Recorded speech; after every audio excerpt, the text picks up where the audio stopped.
All right. Want to hear more HDH in Vegas?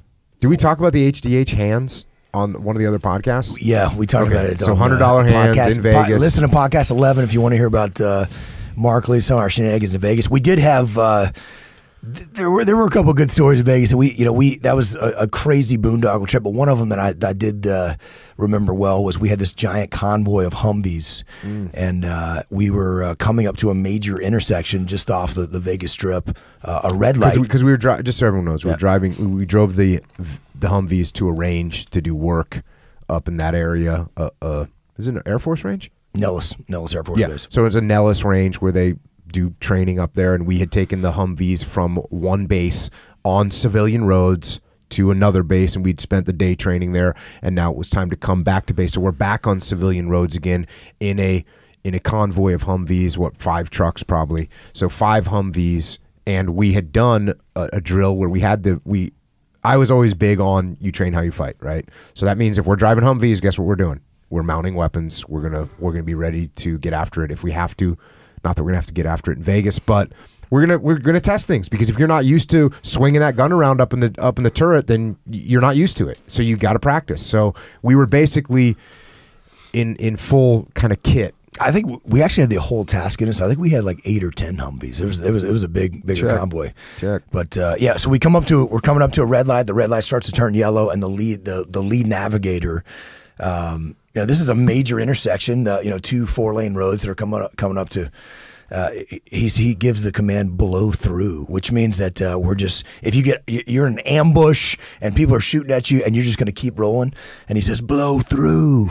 So we literally have the entire convoy behind him, like running this red light at a major intersection. Yeah, I was like, we're going to be standing tall in front of the Admiral on this one. This is not good. One. We don't want to do that. Because in Iraq, you wouldn't stop at a red light, or you wouldn't stop at a stop sign. You obviously the lead vehicle would check close enough, and then you're traveling really tight. You make sure there's no cars coming, but you're just going to blow through. You're not going to stop.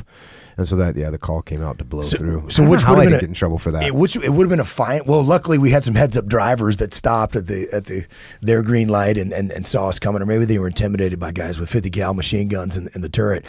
But definitely, that's one of those things where it's hard for guys to turn it off sometimes. And when you're doing tactical driving on the range, as if you were in a combat scenario, and now all of a sudden you're on the street. Yeah. See that again. It's hard. I should have said, okay, guys, we're going back on civilian roads, stand down. You know what I mean? I should have said that, but I didn't say that because I'm dumb. And we made the assumption, which turned out to be false, that people would automatically know that, and they didn't. So we had to tighten that up, but that was just one lesson learned from our Vegas trick. That was shenanigans. Yeah, it was good times. I'm surprised I didn't get in more trouble for that. One of your guys, he was a designated driver. We're in a Navy van.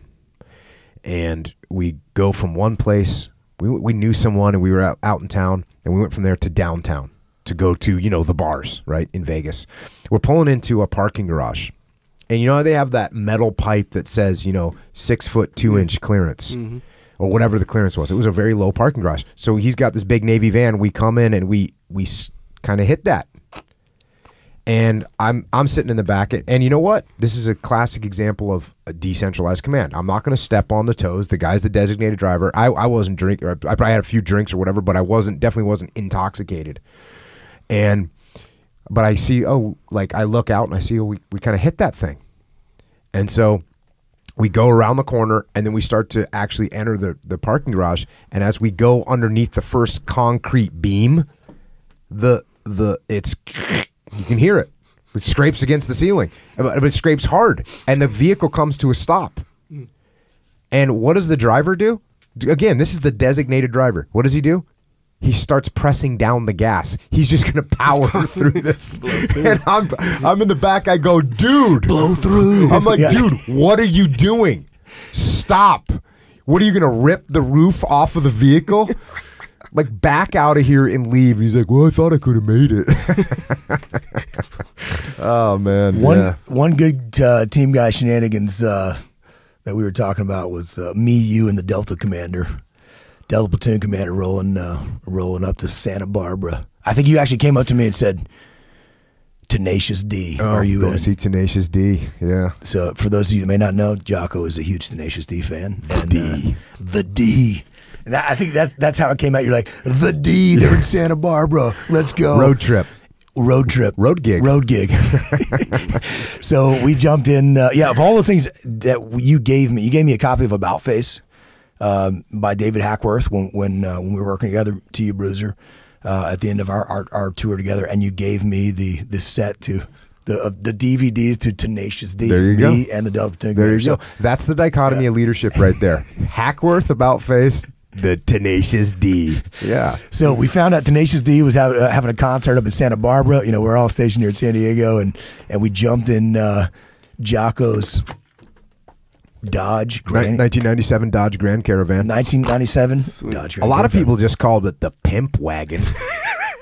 Because it was hard to keep the ladies off when you're rolling in. The window was taped shut on the driver's side. It's rigger's taped shut. You weren't getting in there. No, that thing was shut because the little electrical thing broke. So we're cheap bastards, so we're not going to spend the night up there. I think we actually had work to do maybe the next day. So we jump in the van. I think you drove up there. We rock out to the Tenacious D concert in Santa Barbara. We bought Jocko a T-shirt. Still got it. The Sasquatch is real.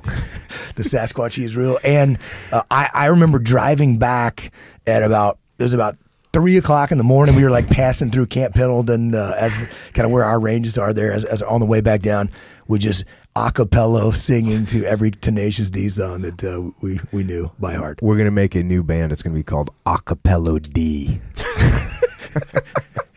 That was a good time. Yeah, that was pretty fun. All right, Tenacious D.